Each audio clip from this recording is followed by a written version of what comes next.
Hello friends, welcome to Radhima Kitchen. இன்னைக்கு நம்ம பார்க்க போற ரெசிபி என்னன்னு பார்த்தோம்னா பனீர் சீஸ் சாண்ட்விச். செமையா இருக்கும்.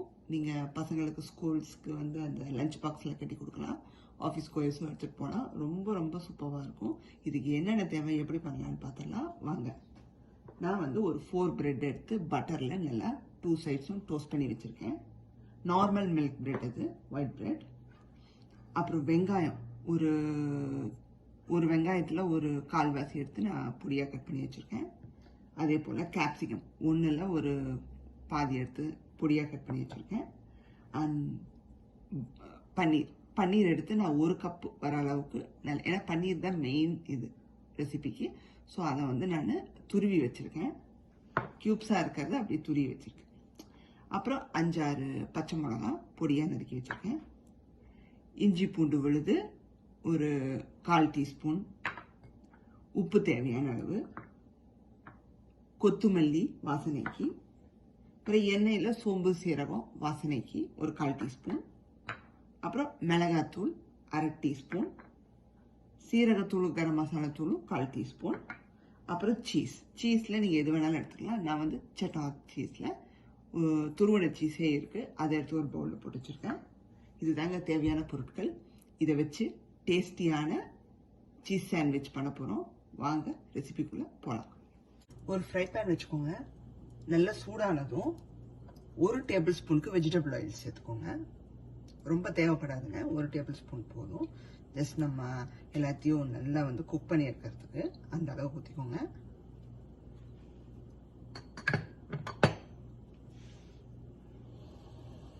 ஃப்ளேமை ஹையில் வச்சுக்கோங்க.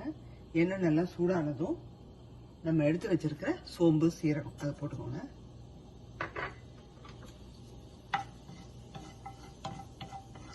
லைட்டா அது ஒரு பொரிகிற அந்த ஒரு இது வந்ததும் இதுல வந்து வெங்காயம் சேர்த்துக்கோங்க.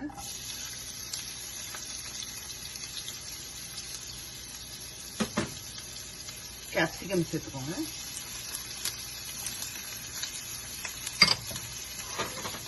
கிரீன் சில்லி சேர்த்துக்கோங்க.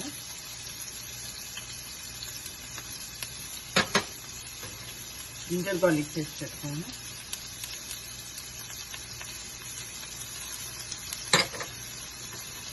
உப்பு சேர்த்துருங்க. நல்லா கலந்து விட்டுருங்க. இப்போ நம்ம சேர்த்துருக்கிற வெங்காயம், கேப்சிகம், இஞ்சி பூண்டு விழுது எல்லாம் வந்து வாசம் போய் நல்லா வந்து ஒரு சாஃப்டா குக்கார அளவுக்கு வதங்கி வச்சுங்க. ரொம்ப வந்து கலர் மாதிரி இருக்கணும், ஜஸ்ட் சாஃப்டா குக் ஆகி வந்தா. இப்போ பார்த்தீங்கன்னா ஸ்மெல் போய் எல்லாம் ஆஃப் குக் ஆயிடுச்சு. இந்த ஸ்டேஜில் நம்ம வந்து ஸ்பைஸ் பவுடர்ஸ் அண்ட் பன்னீரை சேர்த்துடலாம். சில்லி பவுடர்,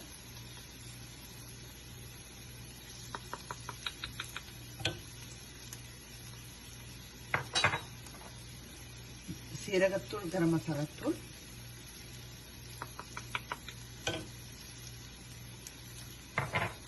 நல்லா கலந்துக்கோங்க. கலந்துட்டு இது கூடவே பன்னீரை சேர்த்துங்க.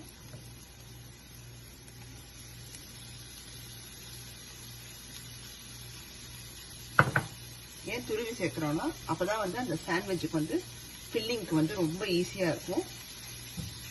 நல்லா வந்து அதை நம்ம ஃபில் பண்றதுக்கு ரொம்ப வசதியா இருக்கும். ரொம்ப நல்லா இருக்கும். கண்டிப்பா பண்ணி பாருங்க. நல்லா தரோவா கலந்து விட்டுக்கோங்க.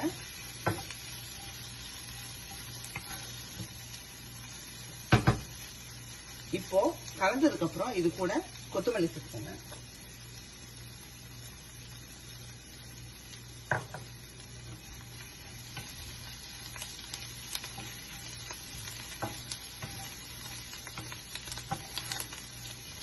இப்போ வந்து பாத்தீங்கன்னா தரவா மிக்ஸ் பண்ண பிறகு உங்களுக்கு அந்த ஃபில்லிங் ரெடி ஆயிடுச்சு.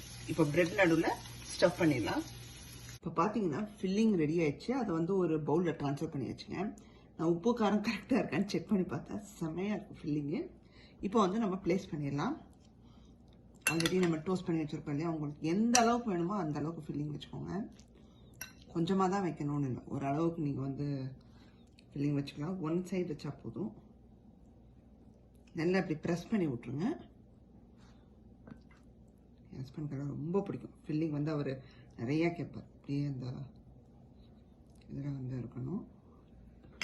ஃபில் பண்ணிவிட்டு இது மேலே சீஸை கொஞ்சம் ஸ்ப்ரிங்கிள் பண்ணிக்கோங்க. மறுக்கா ஒரு வாட்டி நம்ம டோஸ்ட் பண்ண போகிறோம். ஜஸ்ட் அந்த சீஸ் மெல்ட் ஆகணும் இல்லையா, அதுக்காக லைட்டாக வந்து வச்சு எடுக்க போகிறோம். ரொம்ப சீஸ் போடணுன்னு லைட்டாக நீங்கள் போட்டால் கூட போதும். இல்லை சீஸ் வந்து எனக்கு ரொம்ப பிடிக்கும், பெரிய ரொம்ப சீஸ் ஃப்ளேவர் ரொம்ப பிடிக்குங்கிறவங்க வச்சுருங்க. இப்போ இந்த மாதிரி பண்ணி வச்சுருங்க. நம்ம வந்து அந்த ஃபில்லிங் வச்சதை வந்து நான் ஒரு சப்பாத்தி பேனில் ட்ரான்ஸ்ஃபர் பண்ணிட்டேன். ஜஸ்ட் லைட்டாக ஒரு 2 செகண்ட்ஸுக்கு 2 பக்கமும் நல்லா வந்து உள்ள ஃபில்லிங் வராதபடி திருப்பி போட்டு நம்ம எடுத்துடலாங்க. எடுத்துட்டு இப்படி ஸ்லைஸ் பண்ணி நம்ம சர்வ் பண்ணிட்டோம்னா சூப்பரான சீஸ் சாண்ட்விச், பன்னீர் சீஸ் சாண்ட்விச்.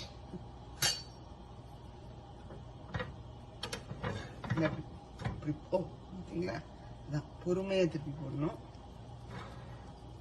இந்த மாதிரி கேர்ஃபுல்லாக திருப்பி போட்டுக்கோங்க. ஜஸ்ட் நமக்கு அந்த சீஸ் மெல்ட் ஆகணும்.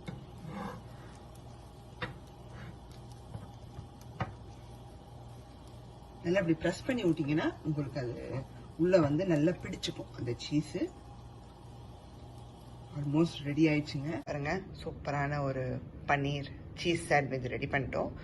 ஸ்கூலுக்கெல்லாம் கண்டிப்பாக நீங்கள் கொடுத்து வரலாம். பசங்க சூப்பராக விரும்பி சாப்பிடுவாங்க. எவ்வளோ நல்லா வந்திருக்கு பாருங்கள். உங்களுக்கு அந்த உள்ளே காமிக்கிறேன். சீஸ் எல்லாம் மெல்ட் ஆகி அப்படியே வந்து அந்த வெஜிடபிள்ஸ் எவ்வளோ அழகாக தெரியுது பாருங்கள்.